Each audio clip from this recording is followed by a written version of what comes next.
ایک شیخ صاحب کے پاس ایک خاتون آئیں جو کہ پردہ کرتی تھی.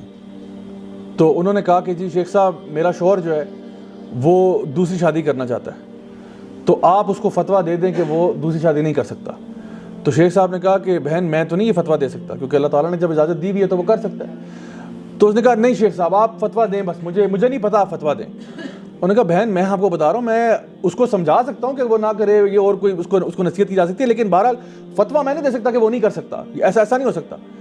تو اس نے کہا شیخ صاحب میں آپ کو اپنی شکل دکھا نہیں سکتی, لیکن اگر آپ میری شکل دیکھ لیتے, آپ یہ کہتے کہ جو عورت اتنی خوبصورت ہے اس کے شوہر کے لیے لازم ہے کہ وہ دوسری شادی نہ کرے.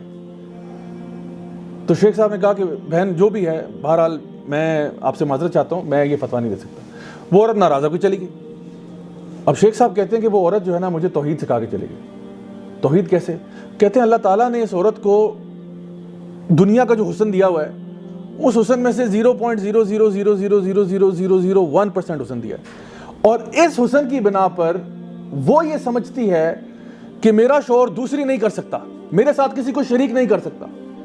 تو اللہ تعالیٰ جو تمام حسن کا مالک ہے وہ کیسے برداشت کرے کہ اس کے ساتھ کسی کو شریک کیا جا رہا ہے؟ اب ایک سوال پیدا ہوتا ہے کہ آخر اللہ تعالیٰ سے محبت کیوں کی جائے؟ چلیں اللہ سے محبت تو بعد میں ہم سوچتے ہیں, کسی بندے سے بھی محبت کیوں کی جاتی ہے دنیا میں؟ اب یہ محبت کا فلسفہ سنا رہا ہوں آپ کو. آپ جو بھی کوالٹی سوچ سکتے ہیں نا کسی بندے سے محبت کرنے کی, جان لیں کہ اللہ تعالیٰ میں وہ زیادہ ہے. اگر آپ کسی سے محبت اس لیے کرتے ہیں کہ وہ خوبصورت ہے تو ان اللہ جمیل و یحب الجمال, اللہ تعالیٰ خوبصورت ہے اور خوبصورت چیزوں کو پسند کرتا ہے, بلکہ اللہ تعالیٰ تو خوبصورتی کا پیدا کرنے والا ہے. اللہ سبحانہ وتعالیٰ المصور ہے, یعنی دنیا میں جو خوبصورتی اور رنگ بکھیرے ہیں اللہ نے بکھیرے, پوری کائنات میں جو رنگ بکھیرے ہیں اللہ نے بکھیرے, اور اللہ خود خوبصورت ہے. اور آپ کو پتہ ہے کہ جنت میں جب لوگ جائیں گے نا تو وہ اللہ تعالیٰ کا دیدار کریں گے, اور پھر اس دیدار کے بعد اس سے زیادہ کوئی چیز بھی ان کو محبوب نہیں ہوگی کہ انہوں نے اپنے رب کو دیکھ لیا. اور جب وہ اپنے رب کو دیکھیں گے وہ اور خوبصورت ہو جائیں گے, وہ بھی اور ان کے گھر والے بھی. تو اگر آپ کسی سے اس لیے محبت کرتے ہیں کہ وہ خوبصورت ہے تو اللہ سے زیادہ خوبصورت تو نہیں. اللہ تو خوبصورتی کا پیدا کرنے والا ہے, اور جس سے آپ محبت کرتے ہیں خوبصورتی کی وجہ سے, اس کی خوبصورتی کہاں سے آئی ہے؟ بازار سے لی ہے اس نے, وہ اللہ کی طرف سے آئی ہے. تو سوچے پھر اللہ خود کیسا ہوگا. اگر آپ کسی سے محبت اس لیے کرتے ہیں کہ بڑا کوئی نرم دل ہے, تو اللہ تو الرحمن ہے, الرحیم ہے, الغفور ہے, الغفار ہے, سب سے زیادہ رحم کرنے والا اللہ ہے.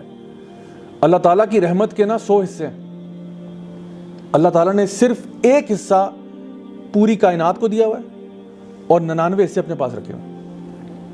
اگر ایک ماں اپنے بچے سے پیار کرتی ہے نا تو وہ اس 1% کا 0.0000001% ہوگا, کیونکہ 1% پوری کائنات میں بکھرا ہوا ہے. آپ کو اگر بلی کا بچہ دیکھ کے اس پہ ترس آتا ہے نا تو یہ اسی رحمت میں سے 1% ہے. تو پوری کائنات میں جو رحمت بکھری ہوئی ہے وہ صرف 1% ہے, باقی ساری اللہ نے اپنے پاس رکھی ہوئی ہے, اور وہ قیامت کے دن اللہ تعالیٰ جو ہے نا اپنے بندوں کو معاف کرنے کے لیے استعمال کرے گا.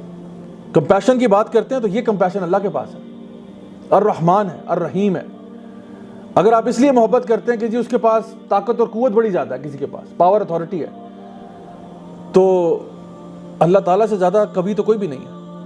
اللہ القوی ہے, اللہ تعالیٰ ہر چیز پر قادر ہے. ان اللہ علی کل شیء قدیر لا حول ولا قوت الا باللہ. اگر پاور اتھارٹی آپ کو پسند ہے تو اللہ سے زیادہ پاورفل کون ہے, اللہ سے زیادہ اتھارٹی والا کون ہے. اور اگر اس لیے کسی سے محبت کرتے ہیں کہ کسی کے پاس مال زیادہ ہے, تو دنیا اور زمین و آسمان کے تمام خزانے تو اللہ کے پاس ہیں. دینے والا اللہ, بنائے آپ کو اللہ, پوری کائنات کو ڈیزائن اللہ کرے, آپ کے پاس جو نعمت ہے وہ اللہ کی طرف سے ہے, اور پھر انسان اللہ کو چھوڑ کے غیر اللہ کی طرف چلا جائے, اللہ تعالیٰ کیسے برداشت کرے گا؟